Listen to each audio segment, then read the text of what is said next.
Hey everyone, and welcome back to the channel. Today we're diving deep, and I mean really deep, into a world that's more mysterious and alien than the surface of Mars.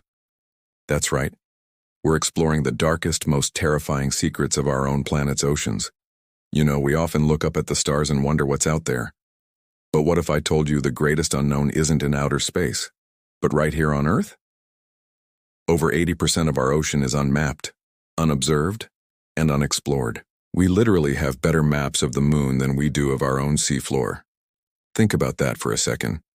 What ancient creatures, what bizarre phenomena, what secrets are lurking down there in the crushing absolute darkness?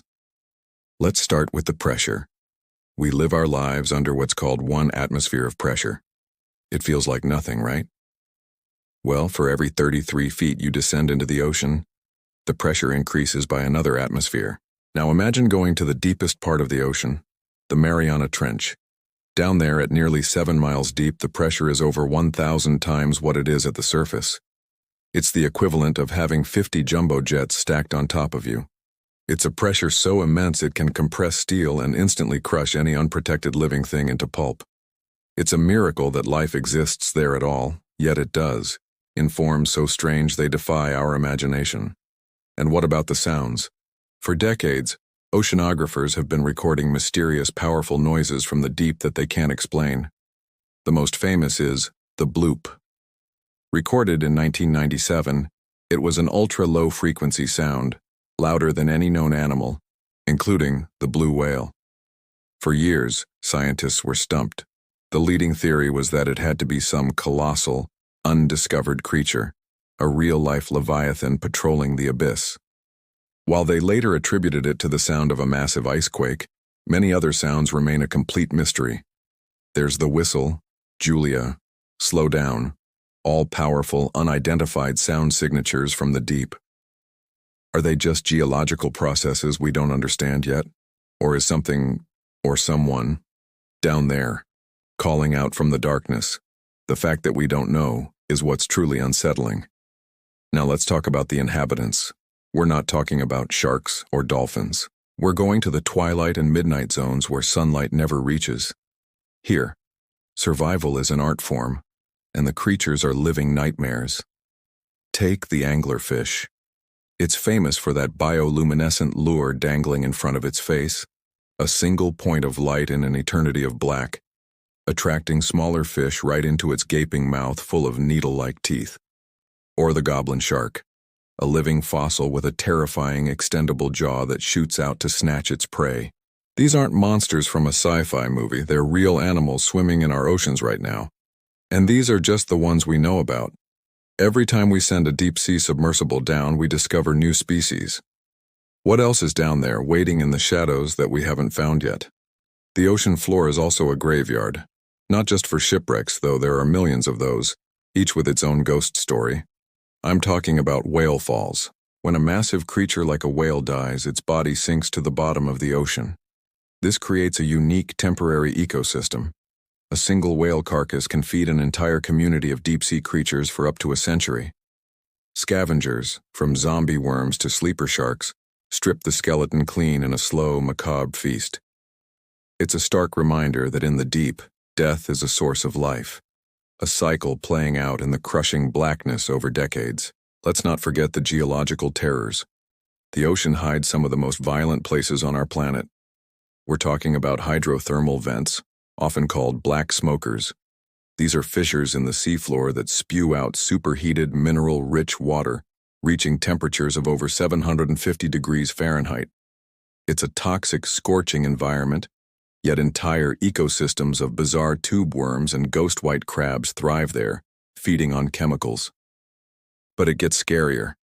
Underneath the seabed, there are vast trapped reserves of methane gas. If these deposits were ever to destabilize and suddenly release, it could trigger underwater landslides and massive tsunamis, with potentially catastrophic consequences for coastal areas around the world. It's a geological time bomb, ticking away beneath the waves. And then there's the simple, terrifying concept of the void itself.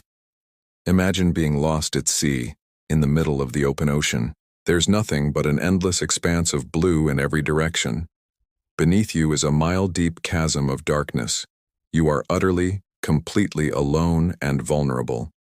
That feeling, that primal fear of the vast, unknown deep, is called thalassophobia. And for good reason. The ocean is not our environment. It's a powerful, indifferent force of nature that can swallow you whole without a trace. Every year, people vanish at sea, ships disappear, and mysteries are born that will never be solved, their secrets kept forever by the deep. One of the most chilling concepts is the idea of rogue waves. For centuries, they were dismissed as sailors' myths, monstrous single waves that could appear out of nowhere, even in calm seas, dwarfing any normal wave. We now have satellite data to prove they are real. These are walls of water, sometimes over 100 feet tall, that can snap large container ships in half. They are unpredictable, extremely rare, but utterly devastating. Imagine being on a ship and seeing a vertical wall of water, the height of a 10-story building bearing down on you. There's nowhere to go. It's the ocean's raw, unpredictable power made manifest. Let's also touch on the false bottom. Sonar readings have sometimes detected what appears to be the seafloor, only for it to vanish and reveal the true, much deeper, bottom below. What they were actually seeing was something called the deep scattering layer. It is a layer in the ocean so densely packed with marine life, like lanternfish and krill, that it reflects sonar, creating a false bottom. And the scariest part? This entire layer, this massive biomass of creatures, migrates toward the surface every single night to feed and descends back into the abyss every morning. It's the largest migration of animal life on Earth, and it happens every single day, completely hidden from our view. An entire world of creatures moving as one, under the cover of darkness. So when you stand at the edge of the beach looking out at the horizon, remember this. You're only seeing the very top layer of the biggest, wildest, and scariest place on our planet. It's a realm of crushing pressure, eternal darkness, and creatures that defy belief. It holds the secrets of our planet's past and perhaps the key to its future. We may conquer space, but the ocean will always hold a piece of the unknown, a deep, dark mystery that continues to fascinate and terrify us. What do you think is the scariest thing about the ocean? Let me know your thoughts in the comments below. And if you enjoyed this journey into the abyss, don't forget to hit that like button and subscribe for more deep dives into the world's greatest mysteries. Thanks for watching, and stay curious.